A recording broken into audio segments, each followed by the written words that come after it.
Welcome to ICan Training Institute. My name is Nilesh and the subject we are studying is general knowledge. The topic for today is super senses of plants and animals. Don't we all wonder why we don't have all the great senses that other animals or plants have, or why our senses or our abilities feel inadequate? Why we can't hear very really low voices, or why we can't see too far in the distance, or we can't run very fast as other animals can, right? Or we can't produce our own food like plants do. So these are all questions that certainly come to our mind, and one of the reason is that nature has given certain abilities to each and every living organisms, so that our abilities are developed in response to the environment that they work in. There is this stimuli, and there is a response that the environment needs from the animal, through which is obtained through these senses. So let us have a look at some of the super senses of the plants and animals and how they are useful to them. So let's start now.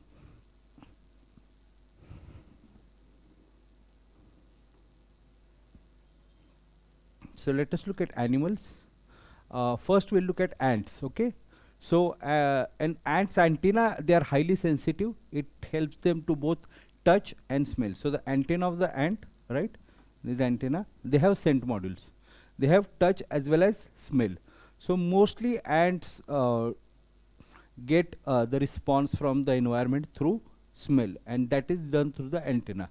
So each ant colony has a unique smell, right? So they move in a line because of that sense. So they can actually, through the sense of smell, you see all the ants walking in a straight line. One of the reasons they can do that is because they have a very strong sense of smell. Then they also recognize each other again by the smell of the other members of the group. So the smell is one of the most important aspect of the life of an ant. Then they can also smell the food they collect, and so other ants can tell what they have found. So basically they use the smell not just to sense or feel, but also to communicate. So their communication essentially is only through the cells.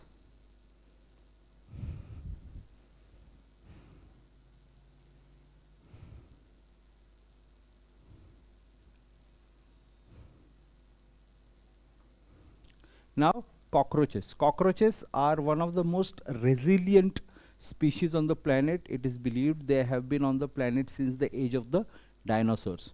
And also it is believed that the cockroach is one animal which can actually survive a nuclear blast. So I'm not sure how it is possible or how it has been found out, but then they believe that it is a very resilient animal. So like they also have sensitive antenna. If you look at it, they have all these antenna on the head, right? Here they have the antenna, and it is located at the head, which helps to sense and smell its surrounding. Again, sense and smell. So smell is the one thing that is again common. It has been used by the cockroaches to smell. Again, they have these things called cerci, which detect movement as small as 2000 times the diameter of a hydrogen atom. So if you look at here, they also have this prominent cerci. So what happens is, in the atmosphere, whatever movement is going on, it is easily and very definitively detected by the cockroach. The cockroach can do that because it has got this organs that help it to determine movement. So they can see movement, or they can detect movement as as small as 2000 times the diameter of a hydrogen atom. So hydrogen is the smallest atom. 2000 times its diameter is actually a very very small amount, but even that movement can be detected by the cockroaches. Then let us look at dogs.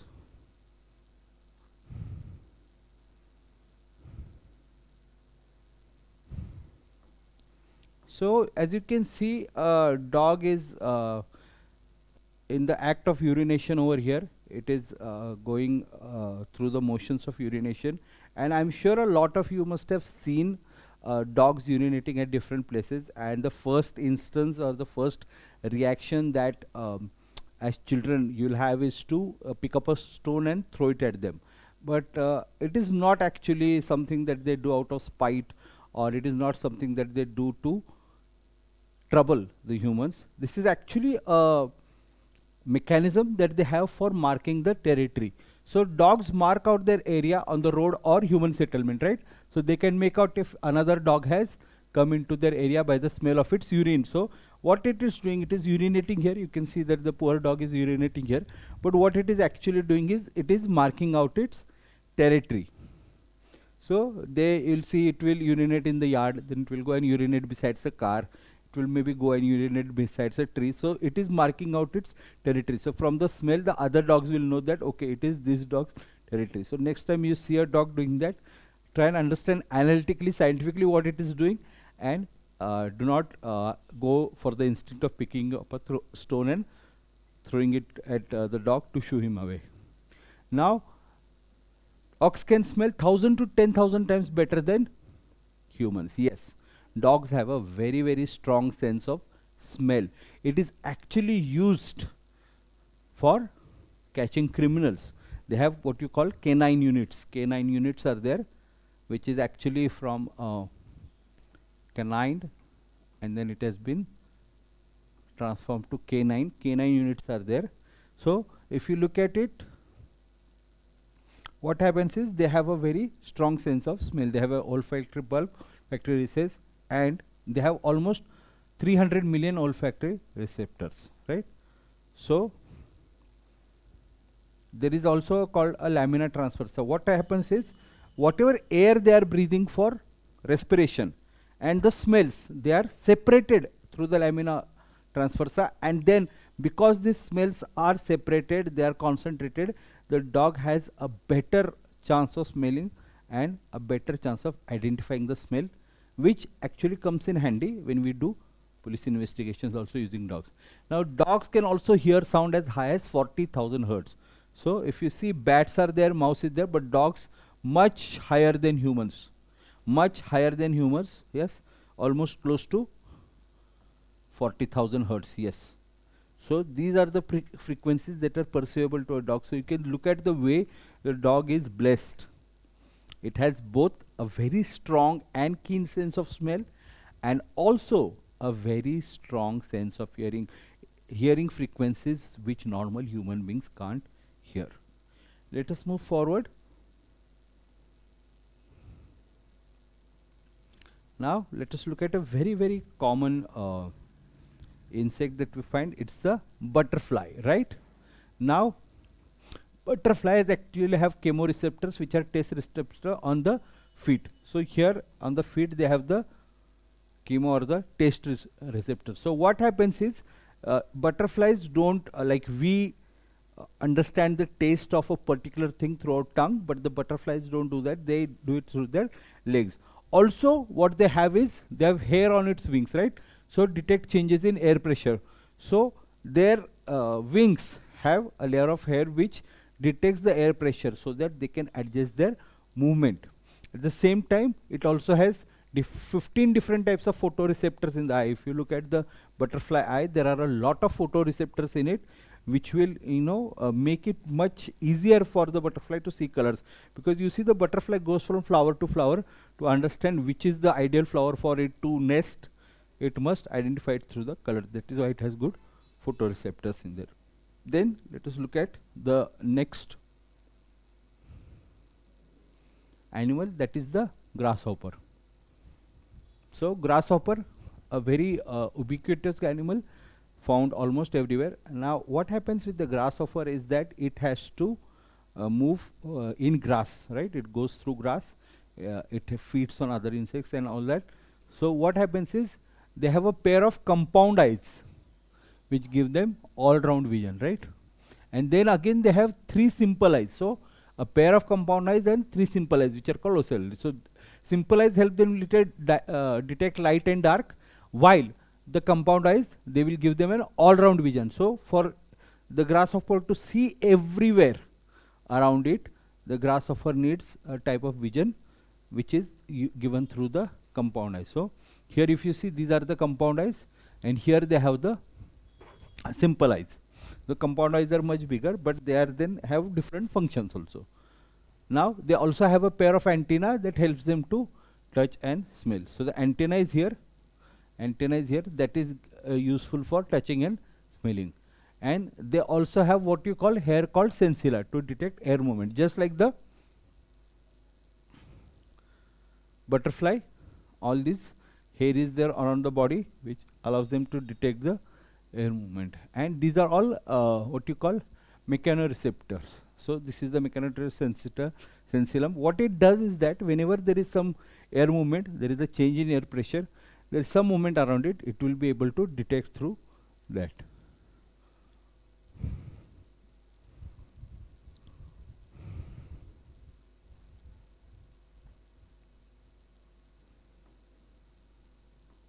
Now let us look at one very common insect which is actually very dangerous for humans, which is the mosquito. As I'm sure you know that mosquitoes are the primary reason of death of humans in the past centuries. So malaria, dengue, all these diseases were almost untreatable. It was only after the discovery of quinine and all other compounds, malaria could be treatable, and then it became not a fatal disease but merely a disease. But then again, still malaria is a very common and a very deadly disease for human beings. It is caused through the mosquitoes, right? The mosquitoes are the carriers. So what can mosquitoes do? They can sense the smell and heat of the human body, right? So what happens is the smell and the heat of the human bodies, our bodies emit heat. We are warm blooded mammals, so our bodies emit heat, and that is sensed by the mosquitoes. They also have a keen sense of smell. The one thing that actually attracts the mosquitoes are the foot odor of the human beings, right? So wherever foot odor is there in human beings, maybe because of sweat or maybe because of exertion, the mosquitoes are attracted to it. So mosquitoes again have as a larva also they have antenna. Here as the development stage also they have an antenna, and they have these odorants, olfactory receptors. So they will be able to smell it, they will be able to sense, right? Now female Anopheles mosquitoes, they cause malaria to human beings. These are the female Anopheles. And there is the Aedes mosquito, which has, you see these white strips here? Yes, Aedes mosquitoes has these white strips. It is much more easily distinguishable with the Anopheles mosquito and the Aedes mosquito. So both breed differently. They have a different breeding stage cycle. They have different breeding preferences. What actually they do is they cause two type of different diseases also. So here you have malaria, and here you have dengue. So this white striped mosquito is very dangerous because it will breed in clean water. Even if clean water is stored somewhere, it will breed in that. It's a very fast breeding variety. And what happens is, what it will do essentially is that it will go ahead and cause dengue. It's very difficult. But if you see, they normally can't rise above the knee height. So it is always advisable to wear full length clothes. So they breed in clean water and they cause the dengue infection.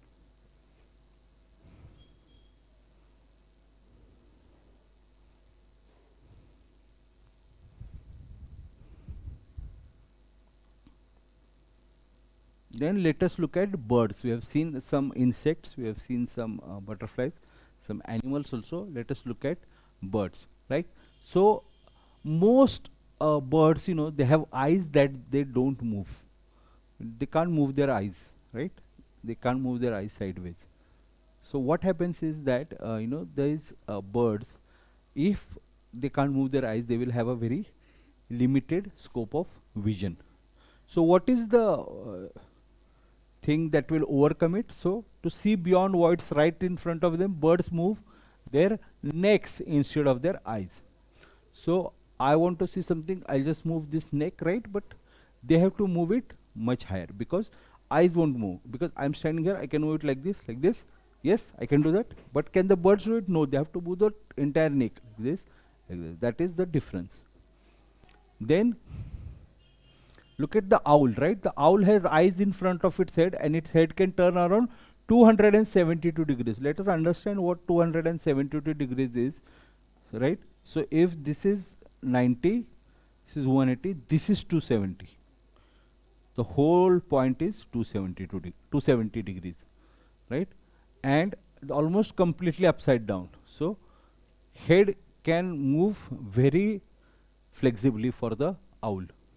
Now, owls are also nocturnal animals. They are active at night, right? Nocturnal, active at night, and they are able to see better in the dark than humans. Let us look at some other these birds. Eagles, right? Eagles are known for their very sharp eyesight. They can view a prey. They are flying so high they can view a prey from long distance, and they can swoop in on the prey and grab it.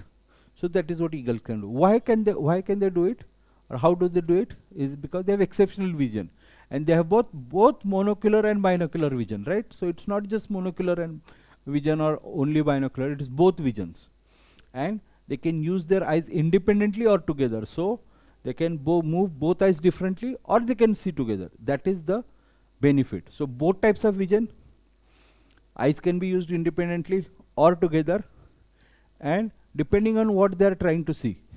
So it is a very flexible approach that the eagle has. Eagle has a very flexible approach because it has both types of vision, monocular and binocular. At the same time, it also can move his eyes separately and together as well. Whenever required, it can move the eyes together. Whenever required, it can move the eyes separately. Now they can also see greater range of colors than humans, right?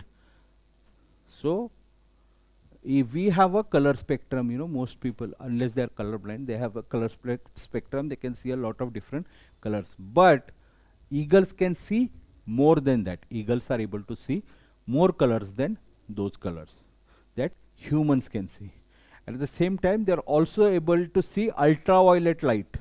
We cannot see ultraviolet light, right, which helps them in hunting. So the ultraviolet light is the light at the higher end of the spectrum. Infrared is the lower end. So violet, indigo, we say violet, indigo, blue, green, yellow, orange, red. That is the visible spectrum of light. Ultraviolet is above that spectrum. So even that light, which is not visible to humans, can be seen by an eagle. Now let us look at sparrow. Sparrow retina has 400,000 photoreceptors per square millimeter. So that is 4 lakh photoreceptors. So that is how they can see very strong. Now pigeons, if you see, they can view 340 degrees. So everywhere except in the back of their heads, and they can detect sounds as low as 0.1 hertz. So a very good sense of hearing, at the same time a very good sense of sight because of the ability to move their heads. So that's 340 degrees they can move it. So here if you look, 340 degrees would come almost here. Now hawks, they have almost 4 times the vision of humans. They can see from 20 feet what most people can see from 5 feet.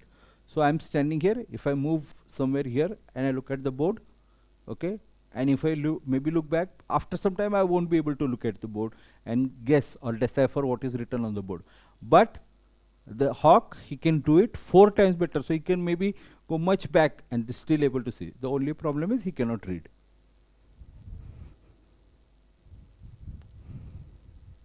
So let us look at some of the eyes. So the bird's eye, if you see, it has a very powerful retina here. Optic nerve is also good, and there is the cornea also, which is very powerful. Then owls, if you see, they have a very powerful vision. They have this optic nerve here, the cornea, and this is the rotation, 270 degree. Here the eagle, it has both a binocular, it has a left monocular and a right monocular vision. So independently also it can see, it can also see together, and this vision is also very strong. As we saw the parrot, the sparrow, its eyes almost 400,000 photoreceptors per square mm. Okay, pigeon again it can move his head almost 340 degree, and the hawk, right? So hawks have a very good vision, right? So they can see at a much larger distance than humans.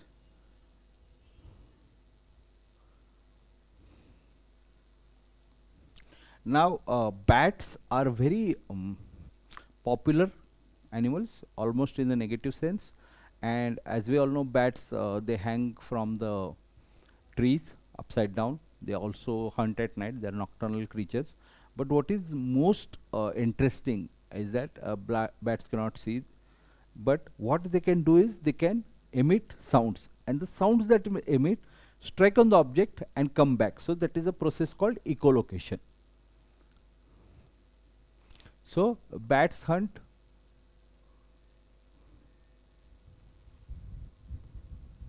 The bats hunt for food at night, and they catch most of the insects in there despite poor eyesight, because they have this technique called echolocation. What is echolocation? They will emit a sound, it will hit the object, it will come back, and from that echo that is generated, it will decipher the location of the object.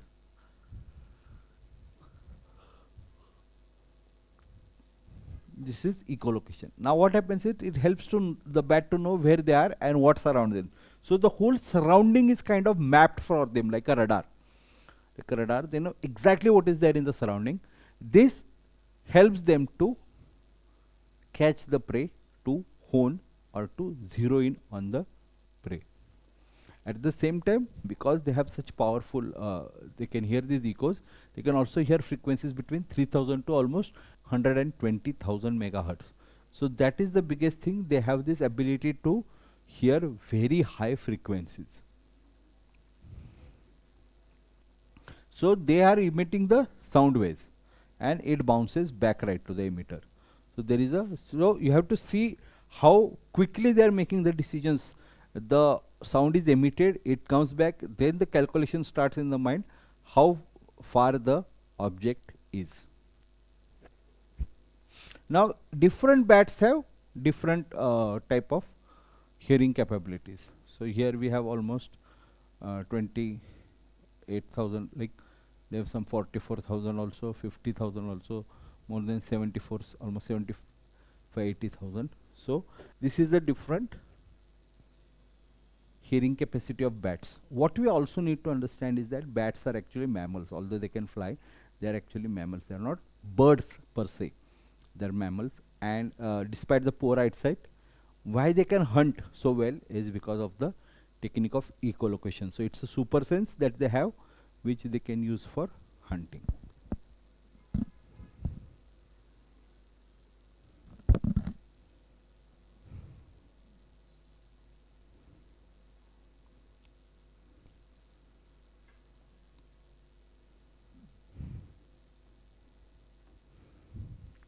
Now let us look at cats. Cats are able to see better in the dark as they have more rods than cones in their eyes. So if you look at the eye of the cat, the rods are much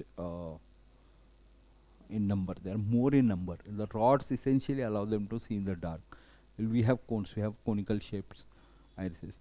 Now what happens is these things, these rods, I mean, allow the cat to move much freely and much surely at night. Now a cat has canals in its eyes along with hair and liquid, right?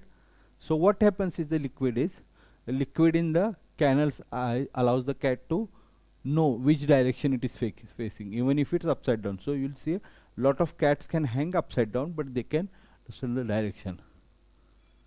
So its ears combined with the flexible spine allow it to land on its feet after most falls. So we have heard the English saying a cat has 9 lives, or a cat of 9 lives.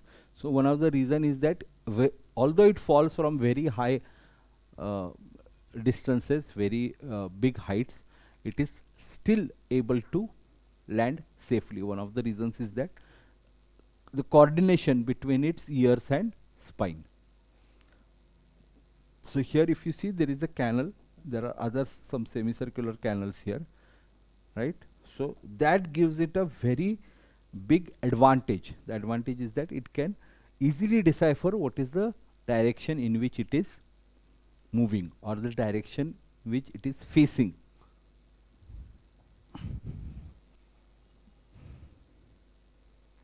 Now bunting, we saw the dogs. Yes, the dogs, they had a very unique method of marking their territories, which was urinating in their territory. Now cats, they have a form of bunting, which is a territorial scent marking, and so where the cats rub their scent glands, they mark the area as their territory. So here if you see two cats, you must be thinking, oh, they are so sweet, so cute, they are doing rubbing themselves, but this is actually a form of bunting. Even if you stand somewhere, a cat passes through you, it will rub itself against your leg. That is also a form of bunting. A lot of people think that it is a form of affection, but no, it is a form of bunting. Now the one thing that cats cannot experience is sweetness, because they lack the taste receptors of sweetness. So if you see in our tongue also, there are different receptors which see all the different tastes, like sweetness, sourness, bitterness, right, saltiness, even umami. All those tastes are because of different taste receptors. Cats unfortunately lack the taste receptors for sweetness, so they are not able to understand or not able to feel sweetness.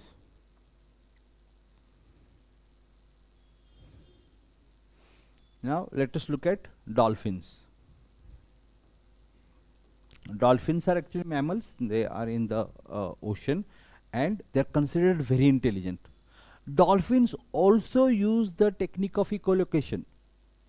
Echolocation is also used by dolphins. So just like bats, dolphins also use echolocation for movement and locating objects. And again, their sense of hearing is very high, up to at least 100,000 hertz. And also they are the most intelligent mammal on the earth. So very intelligent, dolphins are considered very intelligent. So this is how they have the echolocation. There is a echo which goes, and there is a echo which returning echo which comes back. And if you look at the frequency, you know, bats have this frequency, dolphins have much higher frequency, almost up to 150,000 hertz, so close to 100,000. And again, if you see intelligent brains, the human brains, dolphin also has almost similar brains and considered very intelligent. They can even learn or understand languages spoken by humans.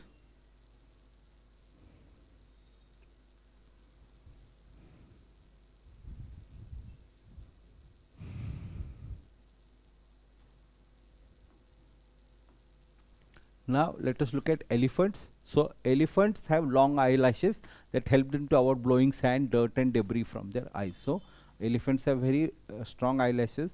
Most important thing is elephant move in a very dusty areas. Mostly there will be grass, little bit of grass, there will be pathways. So that dusty areas will make their eyes prone to more dust particles being accumulated or hitting the eye. So to avoid that, for a protection against those dust and sand, they have to ensure that their eyes are not touched or their eyes are not harmed by that sand. So they have big eyelashes, and they can detect infrasonic sounds, right, which are sounds below the human hearing range in long distance communication.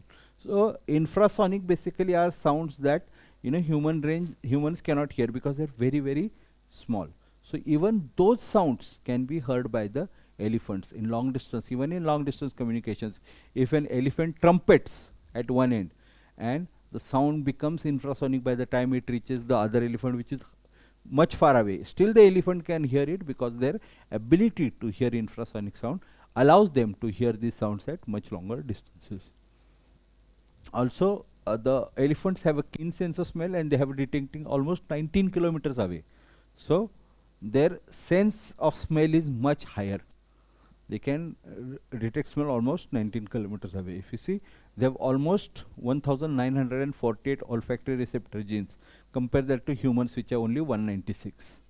So that is the almost 10 times more of humans. That is the number of olfactory receptor genes that the elephants have, which allows them to smell from very long distances. Here you can see up to 19 kilometers. Even if the source of the smell is 19 kilometers far away, it can still smell it.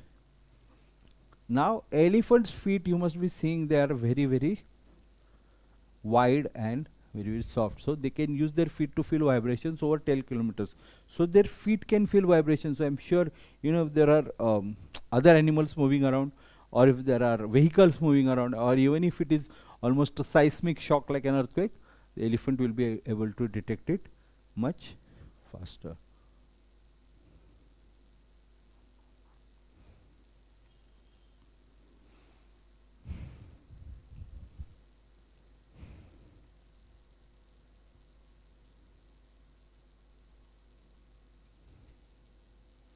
Now let us look at tigers. So tigers are nocturnal animals and they can see 6 times better at night than the human. Tigers also, they will come out for hunting at night. They will move around at night. They will live mostly at night.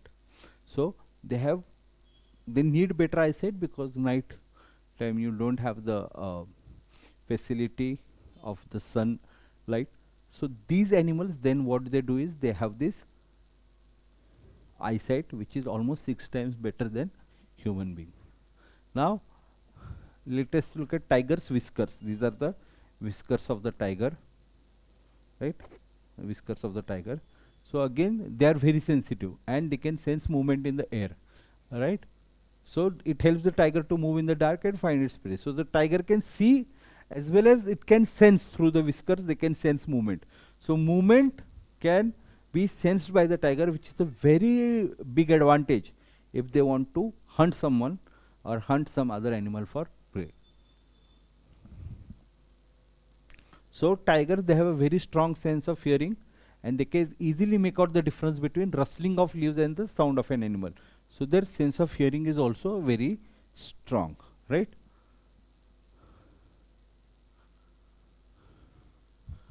Then tiger's ear can move in different directions, which allow them to, so this ear can move like this ear can move like this, or like this, or like this, which allows them to track and to gather sounds from different locations. So from all the other locations also the tigers can gather the sound.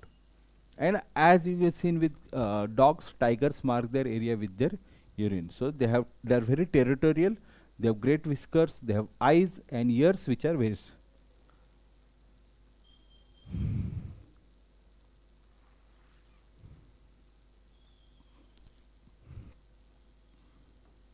Now let us look at the spider. You know, we always see the spider hanging from a thread of its own web. So the aim of the spider is, you know, to spin a web and catch other small insects in it, right? So these spiders normally they have 8 eyes. See, 1, 2, 3, 4, 5, 6, 7, 8. They have almost 8 eyes, but very few have good eyesight. So they rely more on touch, vibration and taste stimuli to catch their prey. So what they will do is they will take the help of either their web or their other senses to catch the prey. So even though they have 8 eyes, it is very difficult for them to catch. So there are, if you look at the structure, the spider is a well structured or having a complex structures. Again, spiders can detect electric fields in the atmosphere. So wherever there is electricity moving through the atmosphere, lightning or power cuts, so the spider can see it very easily. Now let us move to aquatic animals.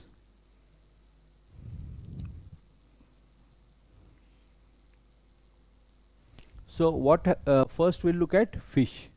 So the fishes have the lateral line system. They have the lateral line system which acts as the sense organ to detect changes in water pressure, also locate prey and notice water movements. So the lateral line system like a backbone of the fish. It is like a backbone of the fish, and what it does is that it will show or it will give the signal to the fish about prey, about water movements, right? And about changes in water pressure, everything will be done through the lateral line system. Then fishes breathe through their gills. So these are fishes, they have the gills. So the gills are at the side of the almost the neck, after the head they have the gills which allow them to breathe in the water. Now there are some fishes they can see infrared wave of the electromagnetic spectrum, while others can see ultraviolet light. So the electromagnetic spectrum which has all the visible light, ultraviolet, some fishes there is a wide variety, some fishes can see both. Some can see ultraviolet, some can see infrared variety, right? And also they can see very strongly. Their sight is much strong.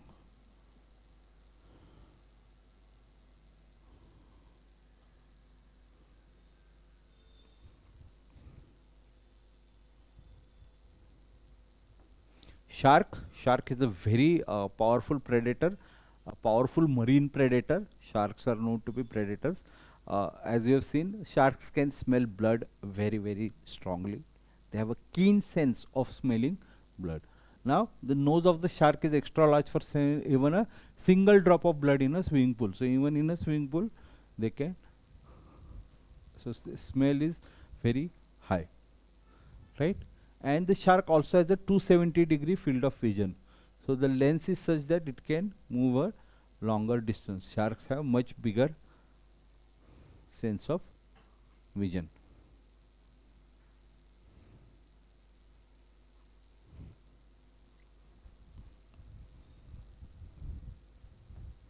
Now whales, like dolphins only, whales also use echolocation, and in the ears if you see they have 2 to 3 times more nerves in the ears than humans. Now they allow them to be super listeners. So because once they release the sound waves and the echo comes back, they are very keenly listening to it. And they also hear sounds that humans can't, right? Now here if you see the whale is using echolocation too. At the same time if you see in the ear, they have much stronger structures which allow them to see, hear very properly. Apart from that, what do whales eat? They eat krill, which is a type of shrimp, then shrimp, squid and other fishes also. So they will normally eat in a large quantity. They might eat whole schools of fishes together. Now let us look at another fish, that is the catfish. Yes. So catfish have a very keen sense of taste. So what is that? They have the most taste buds, almost 175,000 taste buds, right? And they are located everywhere in their mouth, skin, whiskers. So here also, in the whiskers also, in the mouth also, everywhere it is located. And also the catfish uses its whiskers to smell around. So the smelling part is done by catfish. So it will smell and then it will have almost 175,000 external taste buds. So what happens is they will be able to taste much better. Catfish, they eat other things. They eat crustaceans, they eat insects, fish eggs, fish food, anything else. Even small animals they can eat apart from plants.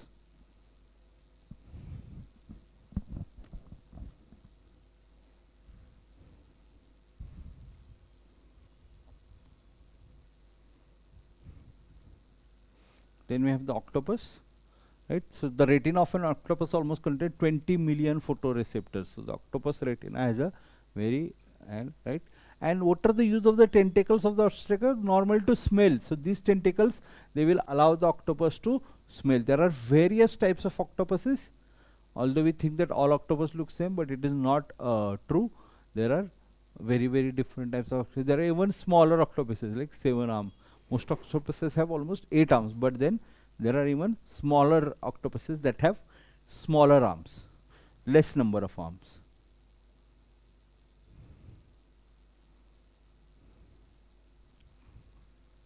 Now let us look at snakes. Snakes are a very common organism or common animal that we found. It belongs to the reptilian family. It is found almost everywhere. in most countries. Even in India it's found. There are a lot of varieties of snakes. There are poisonous snakes, non-poisonous snakes, what you call venomous, non-venomous snakes, right? So let us look at some. So snakes, they have an excellent sense of smell but poor eyesight and limited hearing. They can't really hear and see, but their smell is much stronger. Now what happens is, snake's tongue has few taste buds, right? So what happens, the tongue only brings in smells and tastes into the mouth. They are detected through the Jacobson organ located on the roof of the mouth. So here from the tongue, all it will come and come here in the Jacobson organ, and here it will be detected. Here they will able to analyze it and detect it, right? And snakes do not have external ears. They don't have external ears, but they have inner ears. They have, you see, they have inner ears. That is, so they have low frequency waves even are there, 50 to 1000 hertz they can pick up because of the inner ear. So if you look at a snake, you will see that it won't have any external ears like us. There won't be any external ears, but they will have inner ears. And if you look at some pit vipers, there are types of snakes, pit vipers, there are types of snakes which are used to heat sensitivity. They have very high heat sensitivity because they have a heat sensitive organ which can detect temperature changes as small as 0.001 degree Celsius. Even the slightest change in temperature in the atmosphere can be detected by it. So they have these infrared pits here, right? And they, what happens is, because of that, they are able to detect even the minutest of changes in the atmosphere. So that is the benefit of the pit viper.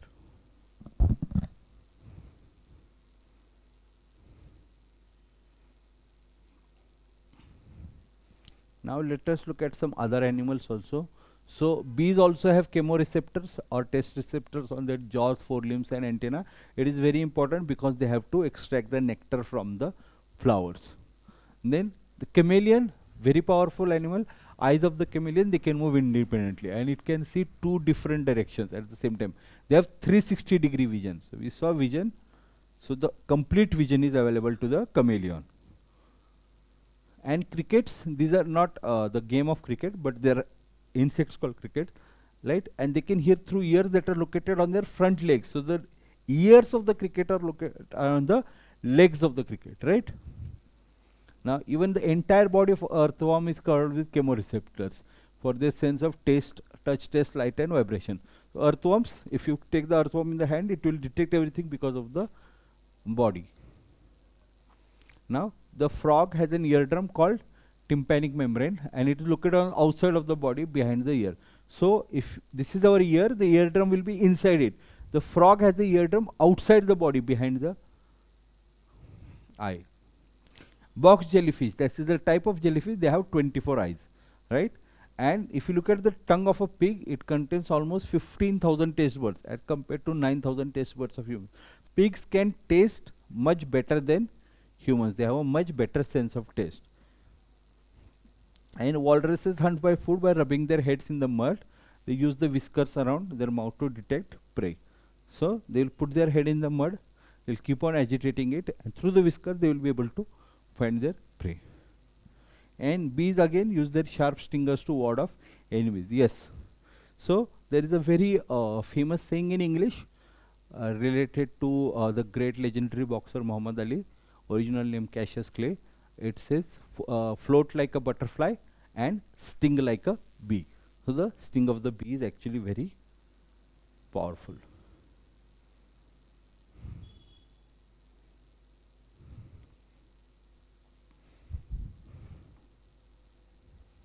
So this is the bee.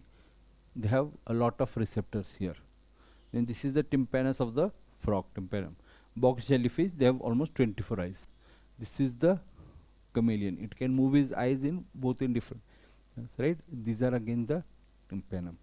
And the pig which has taste receptors.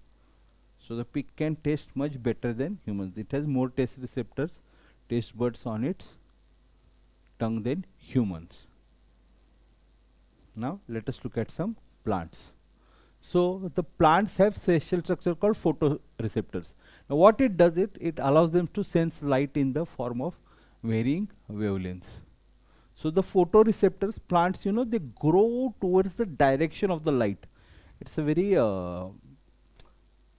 interesting experiment that was conducted over and over again, and what it really showed us was that plants will always grow towards the direction of the light. It is because of the presence of photoreceptors. And we also know what is photosynthesis. Yes, it's the process through which plants use sunlight to turn carbon dioxide and water into sugar or starch. So they use carbon dioxide, they use water, they have chlorophyll in their leaves, which converts the carbon dioxide and water into starch, which is again the food of the plants. So phytochromes, they are the photoreceptors in the plants that help them see red light of the electromagnetic spectrum. So plants are sensitive to the red light. Now mechanoreceptors, yes, so they are moving parts. They are the sensory organs in plant that detect mechanical stimulation like touch. So we know there is a plant called Mimosa, touch me not plant. So if you touch it, if there is a movement, if there is a mechanical movement, it will respond to that. Then there are some plants which are carnivorous, bladderworts. They are aquatic carnivorous plants, right? And what they do is that they capture and digest tiny animals. So we have seen that eating plants is vegetarian. What if someone is eating plant-based foods? There is a plant-based diet that someone follows. They might be called vegetarian or vegan. But what about the plants who are actually carnivorous and eating other insects? There is that type of plants also. Right? And then there is the famous pitcher plant. So from the sense of touch, whenever insect sits or touches on the petals of the plant, the pitcher is made by the leaf. So the leaves will then, it will close or it will contract, clasp the insect and then digest it. So pitcher plants also, like all plants, they have green leaves with chlorophyll. They are not exactly completely carnivorous, and their main source of nutrition is glucose produced through photosynthesis. So that is the main source. The only problem they have is that they don't have the mechanism to absorb atmospheric nitrogens like other plants. Therefore they feed on insects to fulfill the need of nitrogen. So they can do all the functions of plants. The only problem is they cannot absorb atmospheric nitrogen. So plants have the natural ability to absorb nitrogen and take it to the roots. That is why some plants are used for nitrogen fixation in agriculture. Then what happens is in some plants it is not present. So how do they do that? There is a deficiency. They have to fulfill they have to overcome the deficiency, which they do by digesting insects.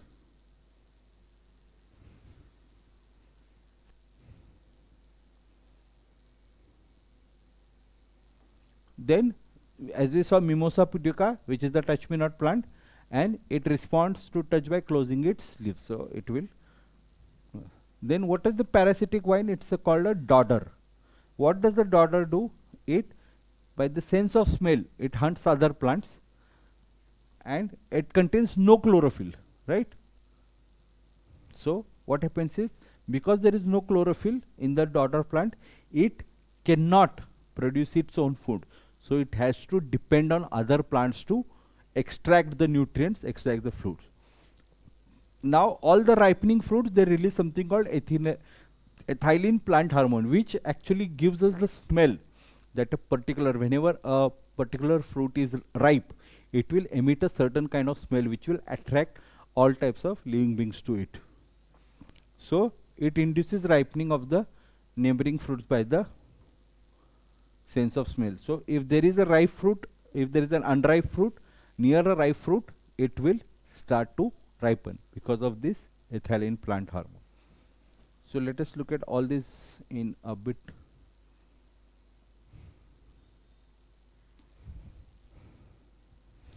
So here if you see, we have all the plants, they have the photoreceptors, right? So it is light dark cycle. So what it does, it essentially is that it will move towards the photoreceptor, right?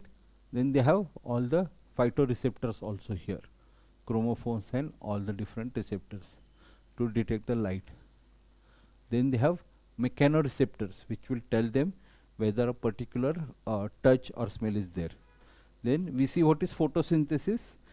Carbon dioxide is taken, water is taken, and then sugar, which is starch, and oxygen is released. That is why plants fix the oxygen in the air and the nitrogen in the soil. This is the mimosa. They have also got mechanoreceptor cells, and that is what happens is whenever we touch it, it will start folding all the leaves. The leaves will start folding in.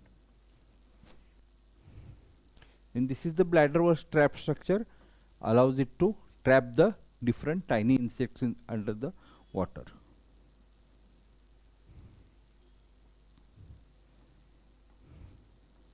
This is the pitcher plant. This is the pitcher plant. Right. So what it will do is whenever there is a certain insect or other animal which is there, it will close the pitcher. This trap will get closed and the insect will die and it will be digested. This is the daughter plant. Look at how it is coiled around the plant. It will take the nutrient from that plant, right? And this is how the heat stress, how all this ethylene hormone is released. So it will start emitting these hormones and it will go to the neighboring fruits and it will start ripening.